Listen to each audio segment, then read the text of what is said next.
Assalamualaikum warahmatullahi wabarakatuh. Nama saya Nakamia Saku dengan NIM 2025 0701 dan 007. Saya dari mahasiswa psikologi 2025 dan saya akan melakukan tugas wawancara untuk tugas kewarganegaraan. Ini ada beberapa klip dari video saya, kita ikutin aja, oke? Bye. Assalamualaikum warahmatullahi wabarakatuh. Saya Nakamia Saku dan saya sedang berada di SMA 4 Kabupaten Tangerang. Saya bersama dengan narasumber pertama saya yaitu Pak Irwan sebagai PNS. Nah, sekarang kita mau langsung aja kali ya pertanyaannya. Nomor 1, bagaimana pandangan Anda tentang efektivitas pemilihan langsung dalam memilih pemimpin yang benar-benar mewakili suara rakyat? Oke, jadi efektivitasnya itu menurut saya di demokrasi yang sekarang sangat efektif ya. Jadi masyarakat bisa menentukan langsung suaranya gitu ya. Baik, pertanyaan kedua, menurut Anda apa kelebihan dan kekurangan dari demokrasi pemilihan langsung di Indonesia? Oke, dari kelebihan demokrasi langsung itu masyarakat bisa memilih tanpa ada setiran dalam tanda kutip oleh ketua partai manapun gitu ya. Sesuai dengan hati nurani, bisa langsung milih. Terus yang kedua tentunya ada kekurangan nih dalam sistem demokrasi yang sekarang itu biasanya terbagi dua nih, masyarakat yang partisipan dan yang kaula. Nah, yang partisipan ini bagus tentunya untuk mendukung sistem politik yang sekarang. Nah, tapi kekurangannya itu yang di masyarakat kaula biasanya menganggap politik itu tidak terlalu penting. Nah, makanya ada masyarakat yang golput. Lalu yang lebih parahnya lagi, ada masyarakat yang hak pilihnya bisa dibeli tanda kutip. Jadi bisa dibelokin tuh oleh suatu pihak yang tidak bertanggung jawab seperti itu. Jadi ada kelebihan dan kekurangan. Ya, seperti itu. Terima kasih Bapak. Oke, sama-sama. Jadi untuk narasumber pertama, Pak Irwan sudah selesai. Mohon maaf atas kekurangannya jika ada. Terima kasih atas partisipasinya, Pak Irwan. Saya di sini bersama dengan Ibu Fitri Astuti sebagai guru PKN di SMA Negeri 4 Kabupaten Tangerang. Jadi pertanyaan pertama saya ingin bertanya tentang menurut Ibu, apakah sistem pemilihan langsung saat ini sudah mencerminkan semangat musyawarah dan mufakat yang terdapat dalam Pancasila ke-4 dan mengapa? Kalau menurut saya sudah mencerminkan tapi belum sepenuhnya ya. Kalau dilihat dari alurnya untuk pemilu ya, alurnya udah bagus ya, ada orasi, terus ada kampanye, terus ada juga sistem pemilu, sistem pemilunya melibatkan kan pemilihan umum ya. Cuman kan di dalamnya itu nggak sepenuhnya pas pelaksanaan di hari-hari itu nggak sepenuhnya sesuai karena ada yang sistemnya kita yang kurang buat masuk ke suara itu gitu. Nah terus ditambah lagi pas penghitungan itu juga banyak yang ditemui penghitungannya itu tidak sesuai aturan atau curang ya, bisa seperti itu masih ada. Nah kenapa begitu? Ya itu kembali lagi ke individu dan kembali lagi ke dasarnya ya, maksudnya orang-orang yang melakukan atau panitia itu dan kita semua sebagai warga negara Indonesia itu udah paham belum? Jadi lebih ke pemahaman sosialisasi itu harus digeber terus, jangan cuek, jangan itu kan kadang orang biasa kan orang-orang ya udah itu bagus, kita udah menyuarakan aspirasinya, suaranya ya. Cuman ya itu tadi ada kalangan posisinya itu dia tidak bisa melakukan itu atau nggak terima dengan hasil. Oke, pertanyaan kedua, menurut Ibu apa kelebihan dan kekurangan dari demokrasi pemilihan langsung di Indonesia? Kelebihannya itu transparan ya. Jadi kita tahu yang diusung nanti misalnya presiden yang diusung dari partai apa, terus diusung terus siapa yang maju itu kan kelihatan maksudnya tentunya di situ. Terus rakyat ini kan kalau pemilihan umum itu kan hak dan kewajiban ya maksudnya ya.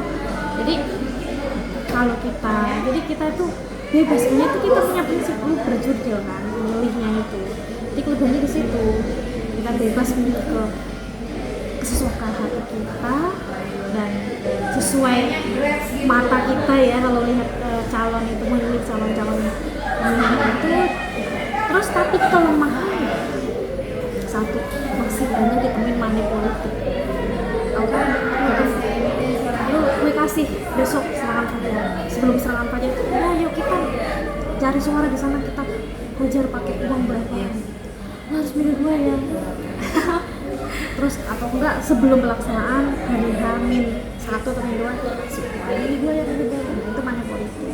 Terus di sisi lain itu tadi permainan politik, kita membeli suara gitu. Tapi bukan, ini membeli suara itu bukan tanda kutip bukan money politik ya, ini membeli suaranya itu lebih ke kita nyuruh orang terus untuk ya kayak apa, kayak kampanye tapi lebih diem itu permainannya gitu. Terus kekurangannya lagi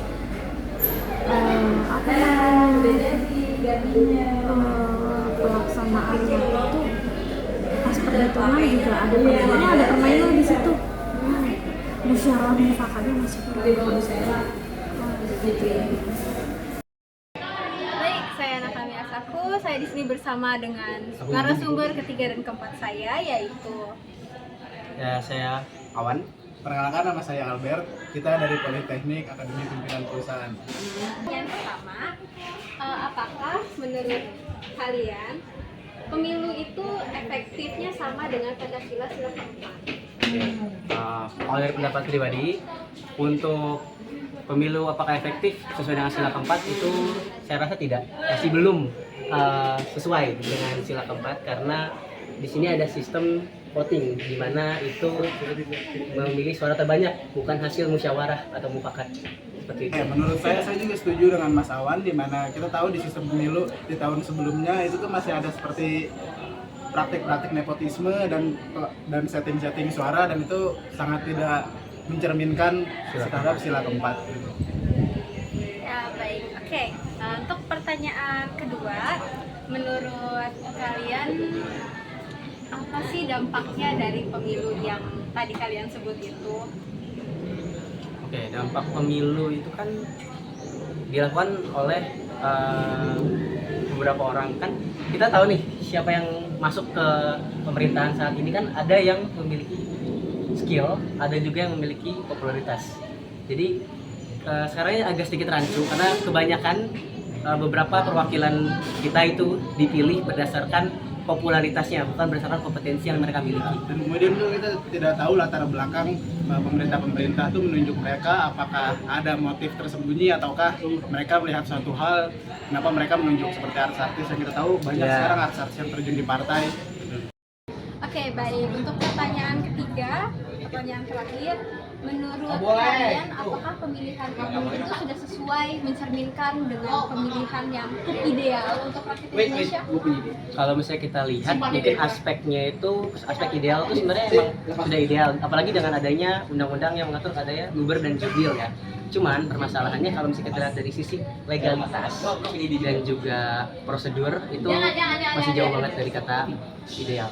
Apalagi kita juga sering melihat praktik banyaknya politik uang ya di pemilihan-pemilihan umum, seperti kita sendiri masyarakat sering banyak yang bilang kalau kita tuh tidak boleh korupsi dan sebagainya macam, tapi kita pun masyarakat masih sering mendapatkan serangan-serangan fajar dan diterima seperti itu.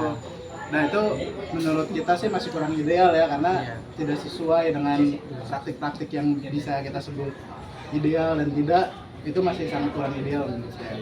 Oke, baik. Itu saja pertanyaannya. Terima kasih ya atas jawabannya. Hai, aku Nakami Asaku dan aku bersama dengan narasumber ketiga aku, yaitu Kenza dari seorang mahasiswa gitu ya.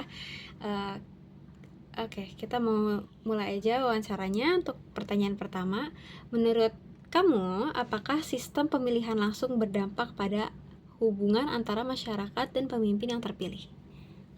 Oke, menurut saya tentu saja pemilihan langsung memiliki dampak yang signifikan signifikan antara masyarakat dan pemimpin yang terpilih.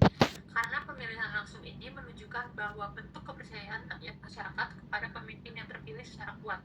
Tapi kepercayaannya pun bisa berupa bentuk positif maupun kepercayaan yang bentuk negatif.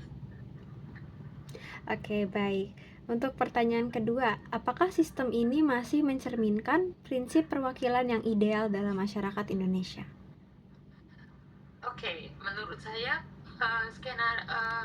pemilihan langsung ini lumayan mencerminkan prinsip perwakilan yang ideal dari masyarakat Indonesia.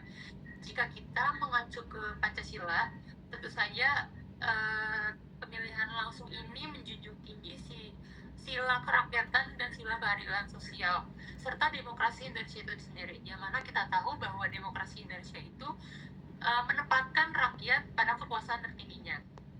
Tetapi tentu saja idealis ini sangat bergantung pada efektivitasnya, dan mungkin efektivitasnya ada di pertanyaan nomor 3. Oke, baik.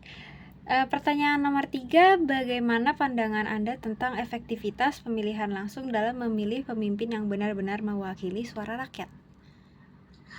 Oke, jadi berdasarkan pengalaman saya, ada beberapa hal yang menurut saya lumayan efektif dari pemilihan langsung, yaitu pemilihan langsung ini tidak perlu adanya sistem cyber security, karena mengingat bahwa kejahatan online voting itu masih sangat riskan untuk dilakukan.